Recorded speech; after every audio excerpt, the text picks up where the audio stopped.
Welcome to another Business Spotlight Series episode. My name is Nate Woods. I'm a senior partner here at Action Coach Peachtree, and today I'm joined by Mark Michelson. He is the CEO and producer of CX Forums and Threads Marketing Research.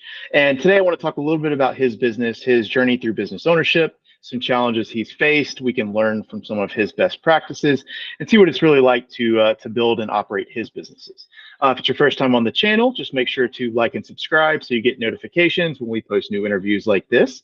And Mark, thanks for joining me today. My pleasure, Nate. This is wonderful. Perfect. Well, if you would just kind of give us a brief overview of your background and tell me a little bit about your business. Well, I'm a lifetime entrepreneur. I started, my business is actually in college at University of Georgia. Back then I was playing guitar and I was involved with a magazine. So we had, selling ads and then also working at a local place playing music on Mondays. And so I learned, my dad was in advertising, so I've learned about marketing my whole life. And when I graduated, I was actually making more money in school than I was being offered. So I said, well, heck, I'll just continue doing so. I was actually, this girl I was dating, her dad said, you're going to have a company one day or what? I go, well, probably. He goes, well, just get started now. I said, well, I don't know anybody. I don't, what do I do? He goes, well, you don't have a lot of liabilities either. You don't have the family. You don't have a big mortgage. You don't have any of these things. You don't have a reputation. You don't have dragging status quo equipment into the future. This was in '84. Mac had just come out. Think about it. So I was like, yeah, I guess I will. And I did. So the first business was really an advertising agency with a research department in it.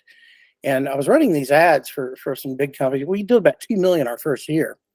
And I was running a lot of broadcast advertising. And I went out, the way I started, it was a funny story. I went out and announced that I was in business. Immediately, I had all the different media contact me, want to have lunch. So all the TV and radio stations and billboards and newspapers and magazines, everyone I'm lined them up on a calendar. Each one I'd say, hey, you got a problem client that never gets their production to you on time. They don't get their tapes or creative. If they didn't have a tape, they couldn't run an ad. Yeah. They're like, yeah, I've got, call this guy. I want to introduce you to them. They need help. So that was how I did it and got some really good clients. But then I got a one client in the mix that was not so good, that didn't pay their bills. I learned a early lesson, probably at age 24. You get stuck in the bag, holding the bag for $500,000. You're like, oh, well, maybe, what do you do? Right. So I had to negotiate it all and learn the hard way how to deal with someone that doesn't pay their bills. Right. Take them to court, all that stuff. At that point, I decided I didn't want to be bank anymore. I didn't want to be advertising anymore. I wanted to focus on research. And that really meets my mission. When I was young, about 17 or so, I came up with a mission after reading Think and Grow Rich by Napoleon Hill. So this book, kind of changed my life, really. But the mission I landed on was to help people understand each other.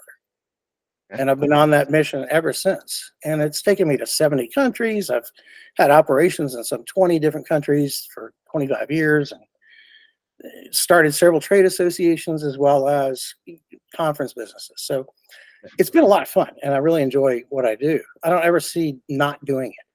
Yeah. That's awesome. So primarily in the business now, who would you say is your ideal client? Who are you looking to serve? I serve everyone from an entrepreneur with an idea to, a major, Fortune 100 company. I just finished up a big study for, $4 billion company. They had some problems with their Salesforce portal, trying to run, their business through that. And they didn't really know what they bought. So when they bought Salesforce, they were like, well, how do I custom, what do I do? And they had some like 60 something different login, identities and I was like, or roles as they call them. I'm like, no, you got to have much less. And then make it easier for people, if you're going to make them do this instead of talking to salespeople, at their distribution points, then, got to make it easy. And there's other ones. You're not the only portal out there, by the way. So if you don't customize to your customer's need and you think it's going to work out of the box, that's a big issue. So, just in the past year, I love the variety of work I get to do. So everything from contact lenses to roofing to a new, a control for opioids to this big Salesforce project. And I can go on. That's just what I do on a daily basis. That's awesome. So really broad spectrum of clientele that you work with. Why do your customers choose you, and how do they find you? I guess I'm kind of like a surgeon. I don't really need to advertise a lot. I've got a lot of different references and different people. It's kind of funny. I forget sometimes to toot my own horn a lot of times because I really just kind of get buried into my work. But in my conference business, I've been doing these monthly meetups in Atlanta. And, I've run conferences since 2016. So one of my former speakers comes up, and we're all sitting around drinking beer or whatever at this meetup. He comes up to me and he goes, "Oh, by the way, do you know anyone who does research?" I was like, "Yeah, that's me." He goes, "No, really. I need someone who's really good at research." I said, "That's what I've been doing since '84." Are you sure? Yeah, I'm really sure. I can help you. And so we did the project and got it done. It's a done deal now. But it was kind of funny because he didn't see me as a researcher, and it opened my eyes to say, okay, I better, if I'm doing these conferences, which are important to me to bring people together and share knowledge, then I need to sort of toot my own horn a little bit. I've been creating a stage for others. Being a musician, I don't mind having others on a stage. I'll take a break. Yeah. But I got to remember to let them know what I do. Yeah, absolutely. So it kind of leads me into marketing a little bit. So tell me about how do you market now? Obviously, you don't have to market too much on the research side, but on the conference and event side, how do you market that? Yeah, I always believe in the power of communities and different local people. So my events are basically focused on local markets. And in the past, I had like a TED Talks format. So this kind of one-day event, and I would do it at like a music venue, like City Winery. I did a lot of them at City Winery, Chicago, Boston, all over the country. And so each local market was important for me to have people from that market that were helping to evangelize it and promote it. I worked with several association partners and different media as well, and they'll promote it, as well on their calendars and occasionally on an email or something like that. I think most importantly, I have a pretty stout email list to keep on top of, and that email list, sending the right messages, the right times, give on people's radar and let them know why they should come. What's in it for them. There's a lot of things to be part of, and I try to understand what it is why they go to conferences to begin with. And so I've designed something now that I'm doing this year that's completely different than most conferences. There's no agenda. There's no speakers. It's literally come together. We're going to sit down and talk about what you want to talk about. Okay. And the people in the room are going to help you answer your problems.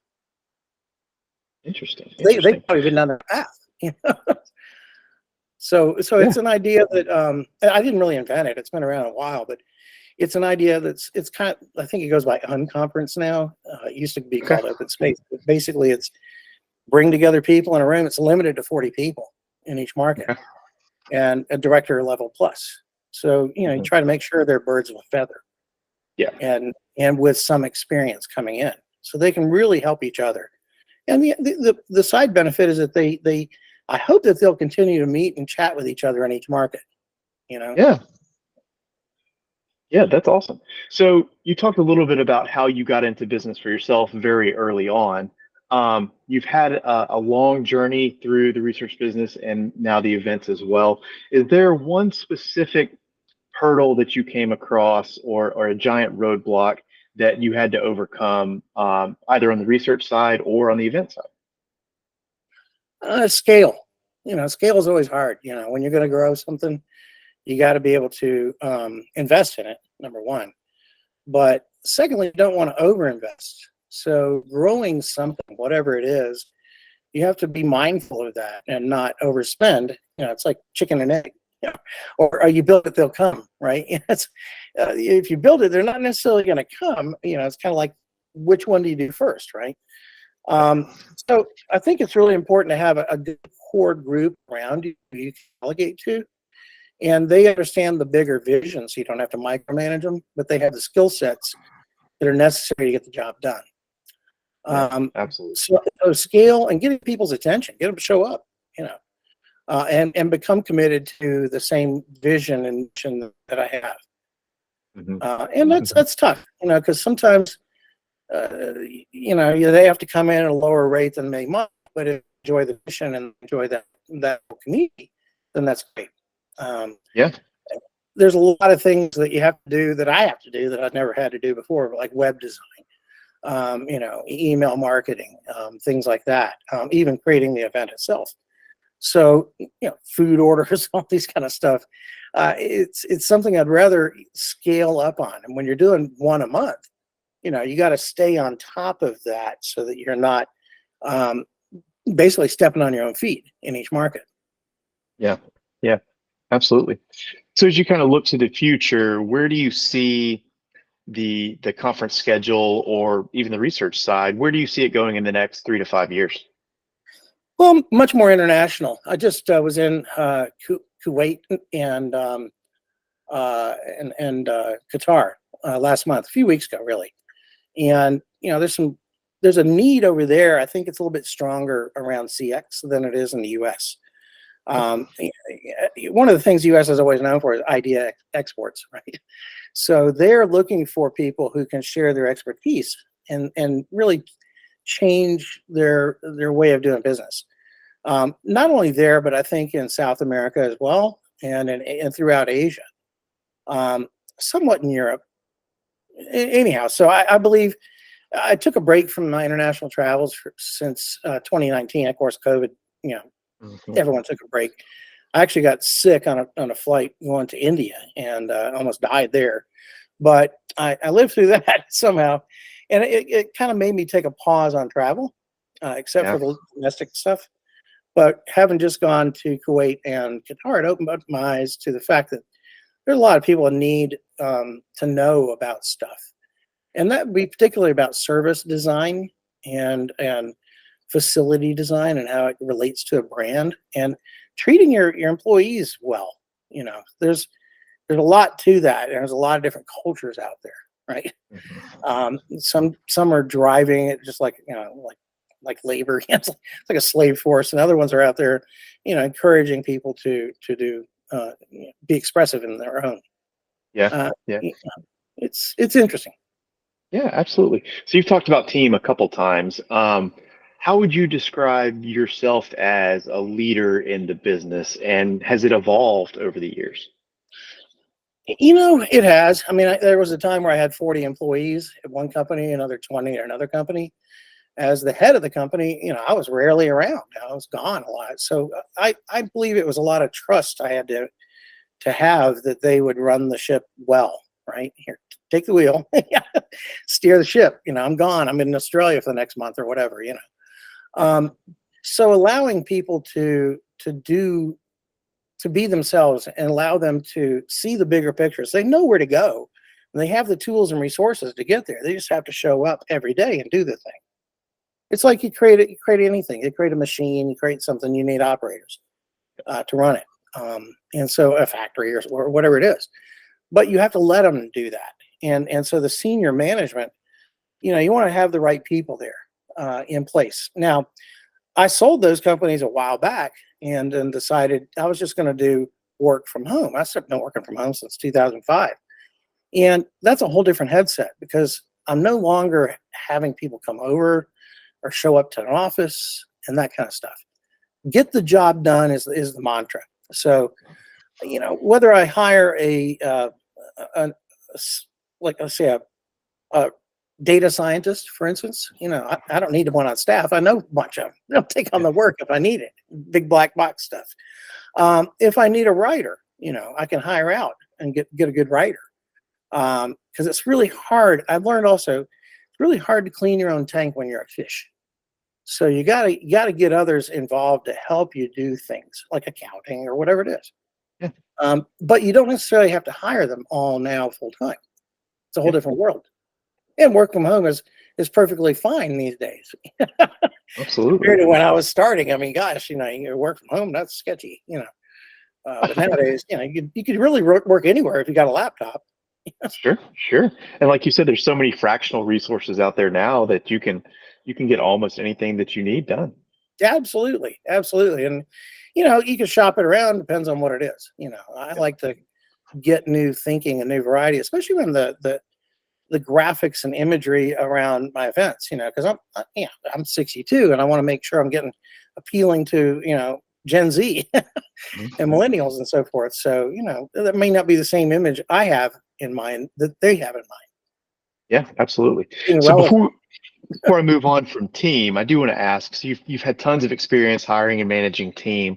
Hiring has been a little difficult in the past, year or two. It's starting to ease up a little now, but what would you say is your advice to a business owner that is trying to hire and retain high quality team members? Get to know your candidates, before you make a commitment. Give them a trial run on stuff and really sit with them and learn what they know. Dig in, depends on the role, right? But you want to dig in and understand, have you got anything that's going to cause you not to show up, especially today, right? I mean, I've got all kind of back issues and other things. And, for instance, I'll have someone come along and I want them to be an assistant or whatever. And um, they don't get the work done because they've got issues, whatever the issues are, right? I'm kind of reluctant to hire them full time, if they're not getting the job done. It's Yeah, focus on the job, focus on getting that done, and be clear about what is success in getting that job done. What does it look like? Here's the tools, here's the pathway. You also want to make sure that they have the skill sets you need in order to do the thing you're hiring them for. And I think that's where sometimes recruiters and things like that can be handy because they're going to ferret a lot of that out before they ever talk to you. yeah, Especially if you're a bigger company. As a small company, it's more of a relationship. It really is. You got to get to know the person. yeah, yeah, absolutely. Great advice. So we've talked a lot about business. I want to move into a couple rapid fire questions. So Mhm. kind of just quick top of mind answers, advice you'd give on each of these topics. Sound good? Sounds great. Perfect. All right. So the first one is, what is the number one key to success for you? Doing it, Perfect. every day doing it. Awesome. What is one piece of advice that you would give a new or emerging business owner? You can do anything you put your mind to, so be careful what you wish for. Yeah.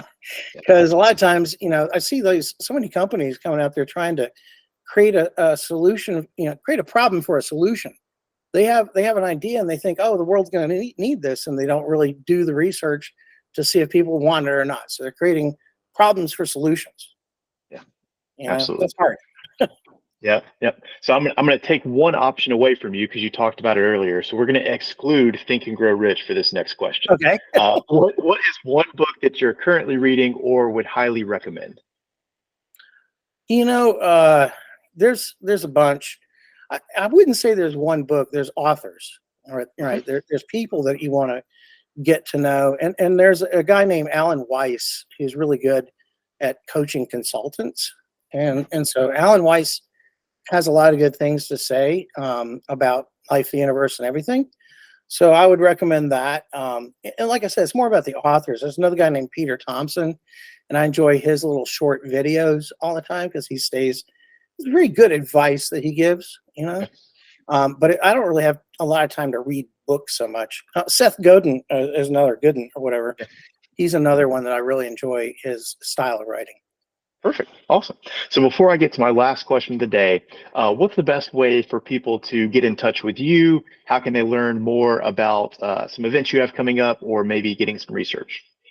cxforums.org is our website, and my email is mark@cxforums.org.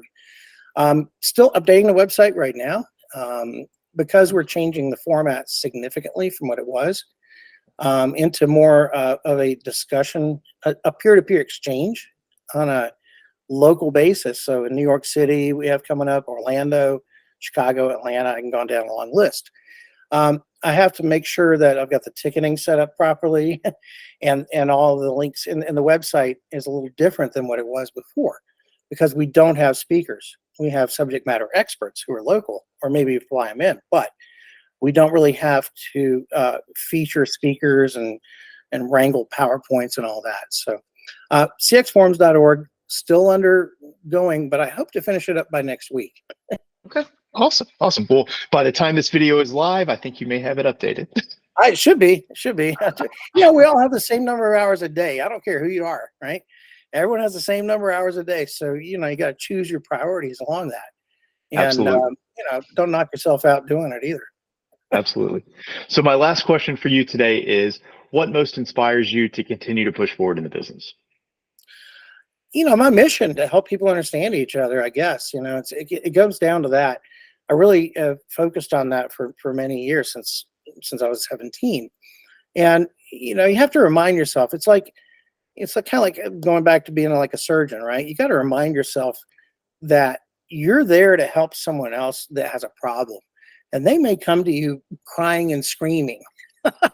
and there may be issues along the way. That every work has issues. I don't think everything goes perfect every time, but you want to make sure that you're being transparent with them. You want to be completely honest with them, let them know what the status is, and really just keep going every day so that you help people understand. So I wake up and I think, well, I need to get this done because it'll be fun to go to the conference, right? And I need to make sure the right people know about it.